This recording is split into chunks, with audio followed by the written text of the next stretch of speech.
لا الہ الا اللہ لا الہ الا اللہ۔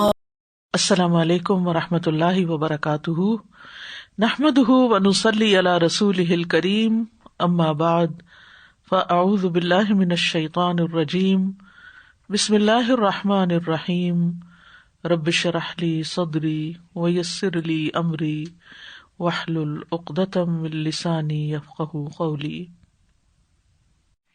فَهَلْ يَنظُرُونَ إِلَّا السَّاعَةَ أَن تَأْتِيَهُم بَغْتَةً فَقَدْ جَاءَ أَشْرَاطُهَا فَأَنَّىٰ لَهُمْ إِذَا جَاءَتْهُمْ ذِكْرَاهُمْ۔ تو کیا یہ لوگ بس قیامت ہی کے منتظر ہیں کہ وہ اچانک ان پر آ جائے؟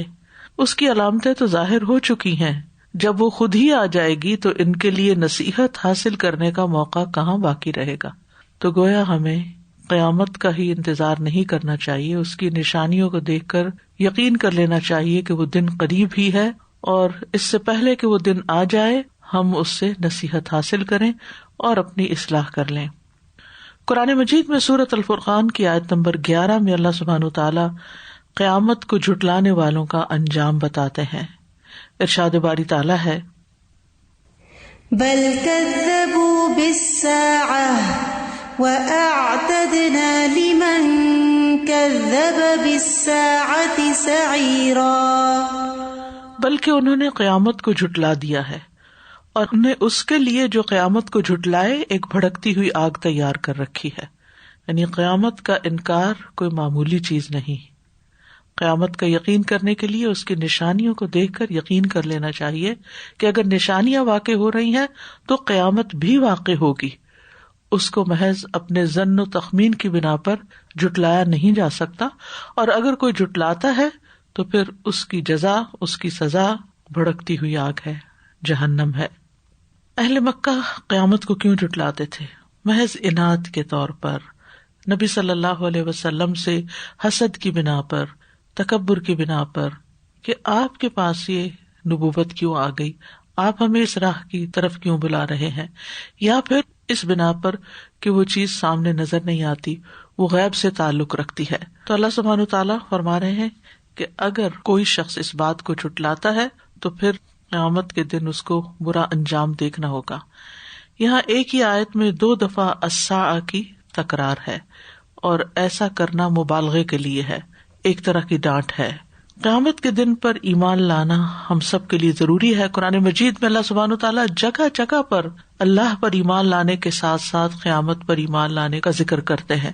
گویا اللہ پر ایمان لانے کے بعد سب سے اہم ترین ایمان کی جو چیز ہے وہ قیامت پر ایمان ہے۔ رسول اللہ صلی اللہ علیہ وسلم نے فرمایا، کوئی بندہ اس وقت تک مومن نہیں ہو سکتا جب تک وہ 4 چیزوں پر ایمان نہ لائے۔ اس بات کی گواہی دے کہ اللہ کے سوا کوئی الہ نہیں، اور بے شک میں محمد اللہ کا رسول ہوں اور اس نے مجھے حق کے ساتھ بھیجا ہے، اور موت پر ایمان لائے، اور موت کے بعد دوبارہ زندہ ہونے پر ایمان لائے، اور تقدیر پر ایمان لائے۔ یعنی موت برحق ہے، موت آنی ہی آنی ہے، اور یہ کہ مرنے کے بعد پھر دوبارہ اٹھنا ہے، اور پھر دوبارہ اٹھ کر جزا سزا کی توقع ہو۔ والذی اطمع ان یغفر لی خطیئتی یوم الدین، وہ جس سے میں طمع رکھتا ہوں کہ جزا کے دن میری خطا بخش دے گا۔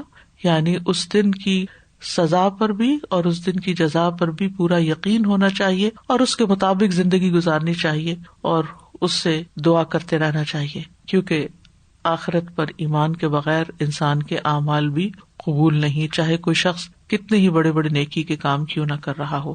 تو اللہ تعالیٰ سے دعا ہے کہ وہ ہم سب کو اس دن بخش دے جس دن حساب قائم ہوگا، جو قیامت کا دن ہے۔ تو قیامت کی نشانیوں کا ذکر ہو رہا تھا۔ آج ہم 9واں ٹاپک پڑھیں گے، غیر معمولی واقعات سے متعلق علامات قیامت۔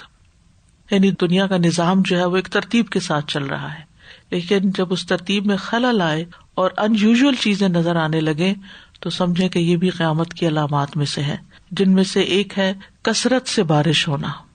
مسند احمد کی روایت ہے، ابو ہریرہ رضی اللہ عنہ سے روایت ہے، وہ کہتے ہیں کہ رسول اللہ صلی اللہ علیہ وسلم نے فرمایا، قیامت اس وقت تک قائم نہ ہوگی جب تک کہ اس طرح کی بارش نہ ہوگی جس سے خیمے والے تو بچ جائیں گے مگر کچے مکانات والے نہ بچ سکیں گے.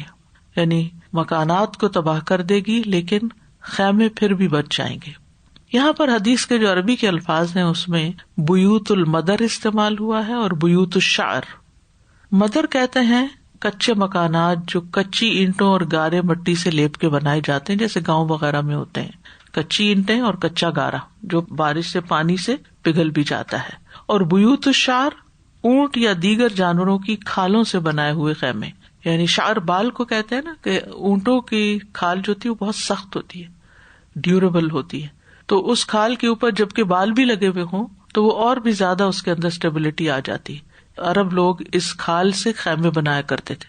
یعنی خیموں کے اوپر اگر بارش پڑتی بھی رہے گی تو وہ اس کھال کو کوئی نقصان نہیں ہوگا, وہ گھر بچ جائیں گے. لیکن جو گھر کچی اینٹوں سے بنائے گئے ہوں گے وہ بچ نہیں سکیں گے, اپنی بڑے پیمانے پر بارش کی وجہ سے تباہی ہوگی.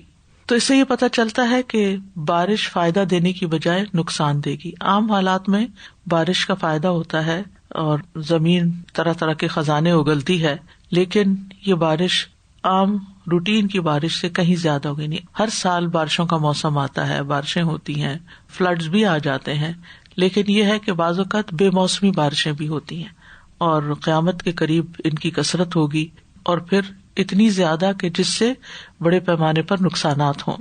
ایک اور حدیث سے یہ پتہ چلتا ہے کہ کثیر بارش کے باوجود پیداوار کی قلت ہوگی. یعنی بارشیں برسیں گی اور زمین کچھ اگائے گی نہیں, یا یہ کہ وہ فائدہ مند نہ ہوگی. مسند احمد کی روایت ہے, انس رضی اللہ عنہ کہتے ہیں کہ رسول اللہ صلی اللہ علیہ وسلم نے فرمایا, قیامت اس وقت تک قائم نہ ہوگی یہاں تک کہ لوگوں پر کثرت سے بارش برسائی جائے گی لیکن زمین سے پیداوار بالکل نہ ہوگی. اس کی وجہ وہی ہو سکتی ہے کہ اتنی زیادہ بارش ہو کہ زمین کے اوپر جو مٹی والا حصہ ہے وہ بہہ ہی جائے اور نیچے سے پتھریلی زمین نکل آئے کہ جو اگانے کے قابل نہ ہو. واللہ عالم, اللہ ہی بہتر جانتا ہے, لیکن جو پیشن گوئی کی گئی ہے وہ یہی کہ بارشوں کے باوجود پیداوار نہیں ہوگی. ہم سب جانتے ہیں کہ پانی زندگی کا ذریعہ ہے اور بارش سے ہی زمین سے ہر طرح کی نباتات اگتی ہے, لیکن اگر بارش ہو اور زمین کچھ اگائے نہ تو یہ تھوڑی حیران کن بات بھی ہے اور تکلیف دہ بات بھی ہے. لیکن قیامت سے پہلے ایسا ہوگا اور قیامت سے پہلے اس علامت کو بھی نوٹ کرنا چاہیے. پھر ہے جانوروں اور چیزوں کا کلام کرنا. مسند احمد کی روایت ہے, ابو سعید خدری رضی اللہ عنہ کہتے ہیں کہ رسول اللہ صلی اللہ علیہ وسلم نے فرمایا, اس ذات کی قسم جس کے ہاتھ میں میری جان ہے, قیامت اس وقت تک قائم نہ ہوگی جب تک درندے انسانوں سے باتیں نہ کرنے لگے.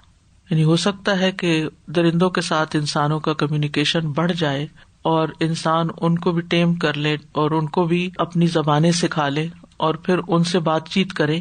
یعنی یہ بھی ہونے والا ہے کہ جیسے شیر ہے, چیتا ہے, بھیڑیا ہے, درندے جو ہیں یہ وائلڈ اینیملز کو کہتے ہیں, کہ وائلڈ اینیملز جو ہیں وہ انسانوں سے باتیں کریں گے. طوطا وغیرہ تو بات کرتا ہے, یہ پرندوں میں سے یا اور مخصوص قسم کے جانور اپنی زبان میں ریئیکٹ کرتے ہیں, یہ جواب دیتے ہیں, لیکن یہاں درندوں کی بات کی جا رہی ہے. حتی یکلم السباع الانسا. پھر اور انسان سے اس کے کوڑے کا دستہ اور جوتے کا تسمہ باتیں کریں گے. یعنی موبائلز وغیرہ اور ٹیلی فون تو جو بول رہے ہیں, اور اگر آپ کے پاس کوئی نہیں ہے باتیں کرنے والا تو آپ سیری سے کمیونیکیشن کرتے ہیں اور اس سے بھی باتیں کر سکتے ہیں. تو یہ چیزیں تو ہمارے دور میں ہی آ گئی ہیں, لیکن یہ اس سے بھی آگے جائیں گی کہ ہاتھ میں پکڑا ہوا کوڑے کا دستہ جو ہے, یعنی جیسے کوئی ٹول ہے تو اس کا دستہ جو ہے وہ بھی بات کرے گا. یعنی ہو سکتا ہے کہ یہ ڈیوائسز ان چیزوں کے اندر فٹ ہو جائیں جن کو ہم استعمال کرتے ہیں اور ان سے بھی بات چیت ہوگی.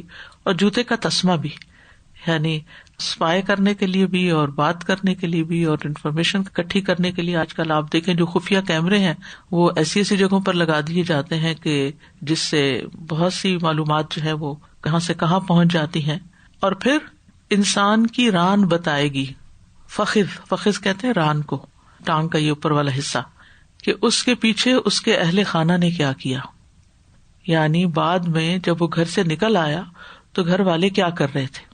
آج بھی آپ دیکھیں کہ بعض لوگ ایسے کیمرے گھروں میں لگا دیتے ہیں کہ میڈز وغیرہ کو چیک کرنے کے لیے یا ویسے سیکیورٹی کیمراز ہوتے ہیں، پتہ چلتا ہے کون آیا کون گیا، لیکن یہ چیز انسان کے جسم کے ساتھ لگ جائے گی. یہ بھی ہو سکتا ہے جیسے آپ دیکھیں ٹراؤزر وغیرہ میں فون جو ہے وہ پاکٹ کے اندر ہوتا ہے تو وہ باقاعدہ ران کے ساتھ ہی لگا ہوتا ہے، لیکن یہاں فون وغیرہ کی بات، یہ کسی ایکسٹرنل ڈیوائس کی بات نہیں ہو رہی، یہ خود انسان کے اپنے جسم کی بات ہو رہی ہے کہ جسم بولے گا. اور اس بات پہ تو بہت سی لے دے ہو رہی ہے کہ انسان کے اندر ایسی چپس انسرٹ کی جائے گی کہ جس سے اس کا سارا ڈیٹا اکٹھا ہو جائے. تو ہو سکتا ہے کہ اس میں بھی کچھ اور ایڈوانسمنٹ ہو اور پھر وہ چپ بھی بولنا شروع کر دے. بہرحال نبی صلی اللہ علیہ وسلم کو تو یہ باتیں نہیں معلوم تھی جو آج ہم اپنی آنکھوں سے دیکھ رہے ہیں. یہ وحی کے ذریعے ہی آپ کو بتایا گیا جو آپ کی نبوت کی صداقت کی علامت ہے. اور اسی پر بیس کرتے ہوئے ہمیں آپ کی اس خبر پر بھی یقین کر لینا چاہیے کہ قیامت ہے، اور پھر قیامت کا دن صرف ایک دن نہیں، معمولی دن نہیں، بہت سخت دن ہے. وَالسَّاعَةُ أَدْهَىٰ وَأَمَرُّ، بہت ہی ہیبت ناک اور کڑوا دن ہے وہ، اور اس کی پوری تیاری کرنی چاہیے. یعنی اس کو سامنے رکھ کر ہی اپنا دن گزارنا چاہیے. وہ بھی ایک دن ہے اور آج کا بھی ایک دن ہمیں ملا ہے، تو آج کا دن اس سے الائن کریں کہ جو ہم یہاں کریں گے وہی کل کو ہمارے سامنے آئے گا. تو بہتر سے بہتر اپنے وقت کا استعمال کریں. غیر معمولی واقعات میں ایک اور یہ ہے کہ چاند بڑا ہو جائے گا، چاند کا سائز بڑا نظر آئے گا. چاند تو جو ہے سو ہے، لیکن ہمیں بڑا نظر آئے گا. سلسلہ صحیحہ کی حدیث ہے، ابو ہریرہ رضی اللہ عنہ سے روایت ہے، وہ کہتے ہیں کہ رسول اللہ صلی اللہ علیہ وسلم نے فرمایا، قیامت کے قریب ہونے کی علامت یہ بھی ہے کہ چاند بڑا ہو جائے گا. من اقتراب الساعۃ انتفاخ الاہلہ، جب ایک رات کا چاند نظر آئے گا تو کہا جائے گا یہ 2 راتوں کا چاند ہے. یعنی ہلال جو ہے عام طور پر انویزیبل سا ہوتا ہے، بہت باریک ہوتا ہے، لیکن پہلے ہی دن کا چاند ایسا ہوگا کہ لگے گا کہ نہیں یہ ہم نے غلطی کھائی ہے، تو 2 دن کا نظر آ رہا ہے. اور آج کل آپ دیکھیں کہ یہ چیز بھی نظر آنے لگی ہے، اور بازو کا 14ویں کا چاند بھی اتنا بڑا تھال کی طرح نظر آ رہا ہوتا ہے. پھر ایک اور حدیث ہے اس سلسلے میں، زمانہ قریب ہو جائے گا. یہ صحیح بخاری کی حدیث ہے، ان النبی صلی اللہ علیہ وسلم قال یتقارب الزمان وینقص العمل ویلقى الشح وتظہر الفتن ویکثر الحرج. قالوا یا رسول اللہ ایما ہوا؟ قال القتل القتل. ابو ہریرہ رضی اللہ عنہ سے روایت ہے، وہ نبی صلی اللہ علیہ وسلم سے بیان کرتے ہیں، آپ نے فرمایا زمانہ قریب ہوتا جائے گا، لالچ دلوں میں ڈال دیا جائے گا، فتنے زیادہ ہونے لگیں گے اور حرج کی کثرت ہوگی. صحابہ نے عرض کیا اللہ کے رسول حرج کیا ہے؟ آپ نے فرمایا قتل قتل. تو اس میں سب سے پہلی چیز یہ کہ زمانہ قریب ہو جائے گا. تو قریب ہونے کا مطلب یہ کہ وقت تیز تیز گزرنے لگے گا. یہ بھی مانا ہو سکتا ہے کہ دن اور راتیں کم ہو جائیں گی، یعنی محسوس کم ہوگی کہ ابھی تو دن چڑھا تھا ابھی غروب ہو گیا، ابھی تو رات شروع ہوئی تھی ابھی ختم بھی ہو گئی. ایک مانا یہ بھی کیا گیا ہے زمانے سے مراد اقوام لی گئی ہیں، یعنی اقوام تیزی سے ختم ہوتی جائیں گی، ان کے زمانے ایک دوسرے کے قریب آ جائیں گے. پہلے یہ تھا کہ جیسے قوم عاد گزری پھر سمود گزری تو ان کے بیچ میں بڑا لمبا لمبا گیپ بھی آیا، لیکن یہ کہ قیامت کے قریب یعنی سویلائزیشن جو ہیں یا لوگوں کے جو حالات ہیں ان میں جلد تبدیلی آنا شروع ہو جائے گی. یعنی اقوام اور افراد کے حالات کے اندر جلد تبدیلی واقع ہو جائے گی. اگر اس کو اس سینس میں آپ لیں کہ پچھلے 10-15 سال سے جب سے یہ گیجٹس عام ہوئے ہیں، پورا ایک ہمارا زندگی کا پیٹرن ہی تبدیل ہو کر رہ گیا ہے. لوگوں کی عادات میں، لوگوں کے معمولات میں، معاملات میں، لین دین میں، رکھ رکھاؤ میں، بزنس کے طور طریقوں میں، حتیٰ کہ اب تعلیم کے بھی طور طریقوں میں کتنا ڈراسٹک چینج آیا. خود اس وبا کے بعد آپ دیکھیں یوں لگتا ہے کہ سبھی آن لائن چلے گئے ہیں، اور وہ جو انسانوں سے میل ملاقات اور قریب بیٹھ کے سیکھنے کا جو سلسلہ تھا وہ ایک دم خواب سا نظر آتا ہے. معلوم نہیں یہ صورتحال کب تبدیل ہوگی، لیکن بہرحال اب اس میں آپ دیکھیے کہ وقت جو ہوتا ہے وہ انسانوں پر اثر انداز ہوتا ہے نا، کہ انسان کے لیے وقت ہوتا ہے. اب جب ورچوئل کلاس روم ہوتی ہے تو اس میں کوئی کسی دنیا کے حصے میں، کوئی کسی میں، تو سب ایک روم کے اندر آ جاتے ہیں اور وہ ایک دوسرے کے قریب ہو جاتے ہیں. یعنی جو گھنٹوں کا وقفہ ہوتا ہے ایک ملک اور دوسرے کے درمیان وہ ہوتا تو ہے لیکن وہ قریب آ جاتا ہے. یہ معنی بھی کیا گیا ہے کہ وقت سے برکت اٹھ جائے گی. یعنی یتقارب الزمان کا مطلب کیا ہے کہ ظاہری طور پر بھی اور مانوی طور پر بھی، اور یہ تو ایک لمبے عرصے سے ہی ہو رہا ہے. ابن حجر کہتے ہیں کہ یہ حدیث جس چیز پر مشتمل ہے وہ آج ہمارے زمانے میں موجود ہے.